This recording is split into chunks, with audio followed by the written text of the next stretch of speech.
Yes, and good day, everyone. Good day to you. My name is Paul Lawrence Van, and I host Wealth Building Academy live stream. And I'm coming to you today with an outstanding guest by the name of Marcia Armstrong. And she hails from the beautiful island nation of Barbados. And we're honored to have her today. And I'll tell you a little bit about her. Before I do that, I want to welcome Marcia to today's episode. Good day, Marcia. How are you doing? I am good today, Paul. How are you doing?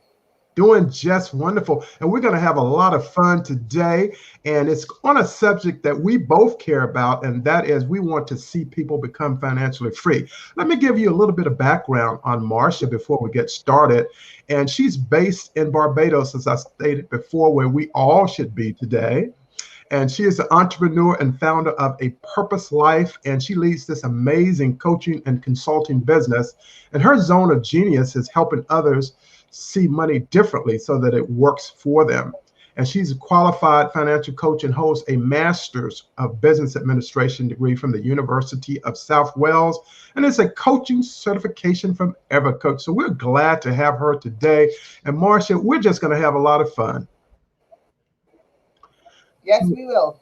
All right. Fantastic. So, Marcia, we're going to be talking today about financial pain points. And I know that you're a financial strategist. Let's talk first about who is your target market and how do you best serve them? So, my target audience are corporate professional women who work in the corporate professional space. And the reason I would have identified women in that area because I would have based my whole entire business model on experience, a 9 to 5 and operating in a place where I was, settling and living comfortable. But then, a life event sort of occurred that would have shifted my entire life. So career women, corporate professional women are my target audience, and it is about equipping them, teaching them how to see money differently, causing them to come from a place of preparation and not reaction. Ah, wonderful, wonderful. And that's a great space to be in. And one of the things that I want to talk about is why do you think that people are struggling financially today? I've done some research on it myself, but from your perspective, working with your clients, why do you think that there's such a struggle with finances today? To be honest, it really comes down to what is the money story. What is the money story, of your life? And there Mhm. are a lot of underlying factors, certain customs and traditions that we would have grown up seeing in our household from our mother and father. And what Yeah, has happened is that, when we came to the world, we came in with a very blank canvas. And everything we learn about money, we learn it from our parents. Everything we learn about money, we learn it from authoritative figures in our lives, based on our experiences. That is when we would have surmised what money is supposed to be in our lives. And because we never challenged it, there are a lot of actions that we do by default, automated actions that we do that is based from the mhm. subconscious level of our mind, right? We don't question it, we don't A- challenge it. And what happens is Absolutely. that when persons then end up in cycles and in patterns, and 1 minute they have money, the next minute they don't, Uh-huh. right? Oh, And they yeah. don't understand why. And what has happened is that we have normalized debt. We have made that normal. We have made living to paycheck for living from paycheck to paycheck normal. We have Yeah. normalized seeing other persons in the, especially those that are in the mid range as it relates to their life. You have the rich, you have the poor, and then you have the class. You have a situation where the middle class might understand, okay, in our bracket, we normally get the house, we normally car, but there's a high level of credit card debt that associates with that because it is normal again to have things because other persons are having it, but not understanding the financial decisions you have to make behind the scenes to acquire the things you want in life. Exactly, exactly. It really, like you stated, Marcia, it really comes down to mindset. In this case, a money mindset. Now, I know that you're the founder and CEO of A Purpose Life. Share just a bit about your business and how it came to be. Okay, so a purpose life, ideally, I offer coaching and consulting services. From a coaching perspective, it is to be able to educate the women that I will serve, that gets into a place where that they cultivate healthy money habits.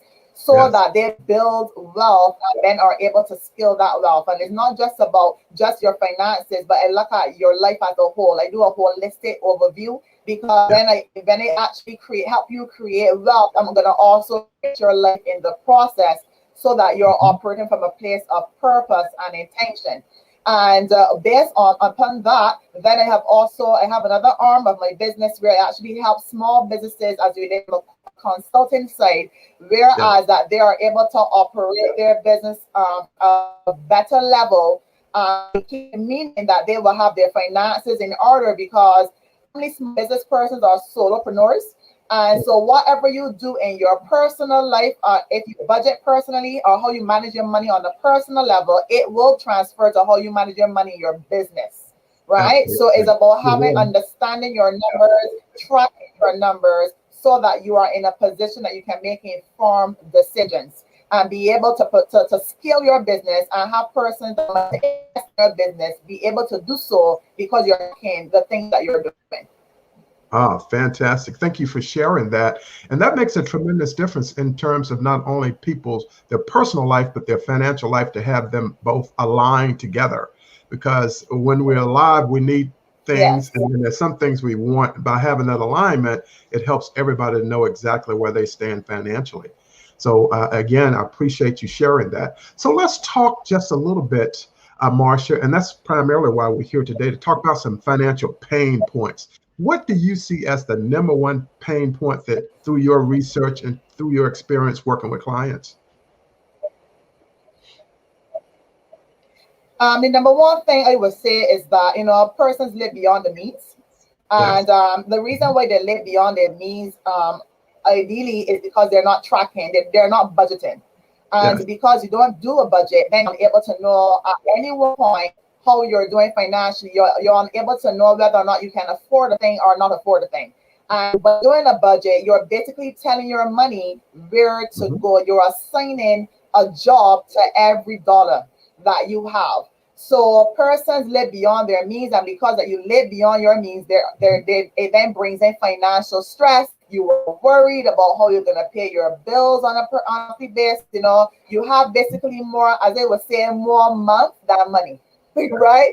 You have more month than money, because as soon as you get finances, your finances leave you. Right? As soon as it comes, it goes.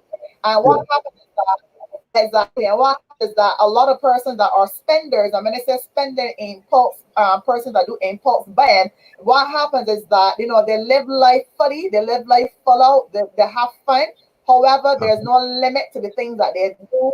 And they tend to, these persons normally come from a place where in their household, they were not afforded certain things. So they made internal vow, an inner vow the child to say, okay, when I get older, I'm going to buy all the things that I was not able to, be able to get when I was a child. So you're constantly compensating for the things that you're doing.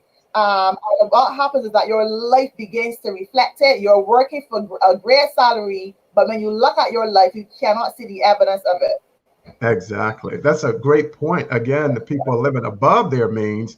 And basically what happens is they come up short every month. So they have to go out and work more to bring more money in to take care of those more wants in many cases, as opposed to needs. So Marcia, let's talk about one more pain point, financial pain point that you want to share. And then we'll be getting close to wrapping things up. Okay, so the last pain point I want to be able to share with the audience is that, persons haven't forgiven themselves for financial. I want to say this is that everyone that has debt, it doesn't mean that you mismanage your money. Everyone necessarily mismanage their money. It could have been a lifestyle that would have caused you to get into debt. And in some instances, that debt does not necessarily belong to you.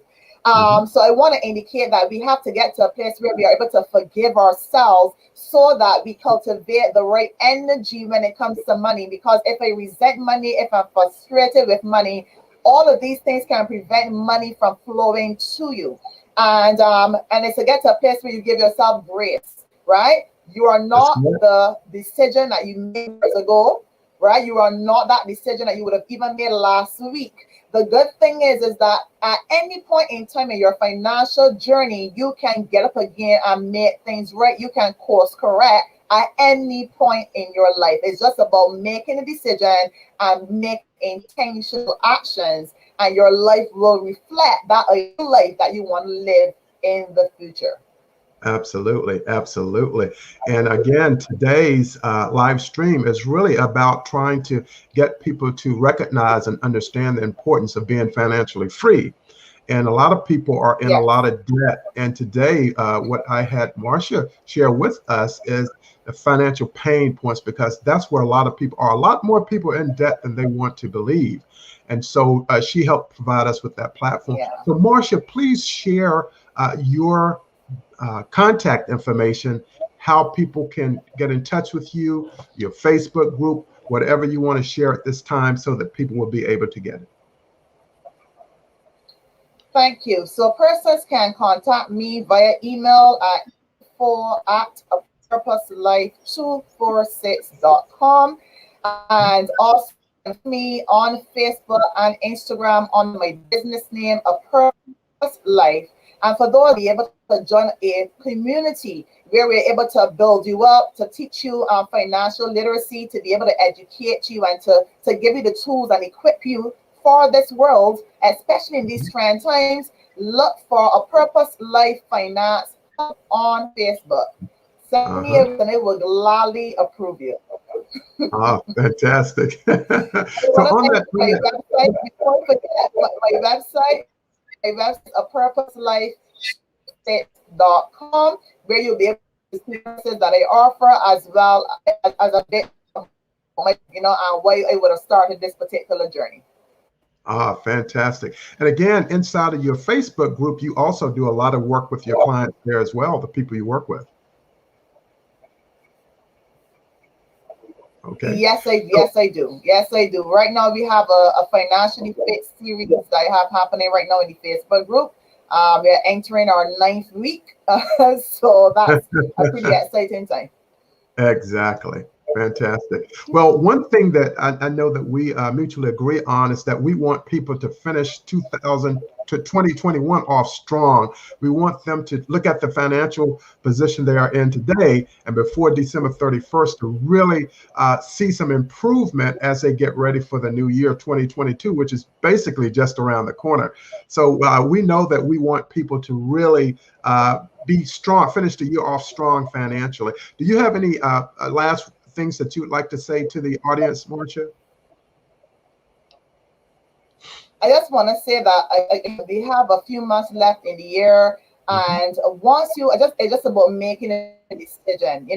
If you have been on the fence as to your financial journey, you're frustrated, you're not sure where to turn, you don't know what to do, connect with someone that has already walked the path that you aspire to be, and decide to make a decision. It doesn't have to be a big decision. The thing is, in this journey as financial freedom, you don't need to be earning 6 figures to be financially. You can start where you're at, right? Absolutely. You can start where you're at. All you need to do is to make a decision and make an intentional action to get on the journey of financial freedom, because it is available to anyone who believes it. Absolutely, absolutely. And we're going to wrap up today's live stream with Wealth Building Academy. And one of the things I want to say in the part, and first of all, is to thank Marcia for being with us today. Thank you so much, Marcia Armstrong. You're most welcome, Paul. It was my honor and privilege to be here. Okay, and we're going to close out, but Marcia, she helps high-achieving career women move from paycheck to prosperity. Again, she is founder and CEO of A Purpose Life, a coaching and consulting business doing great things. And her zone of genius is helping others see money differently so that it works for them. So thank you all very much for being with us today. Marcia Armstrong, thank you so much. And I look forward to seeing all the great, amazing work that you're doing. Thank you so much. Thank you. All right. Have a great day, everyone. We'll see you on the next broadcast. Have a great day. Bye-bye.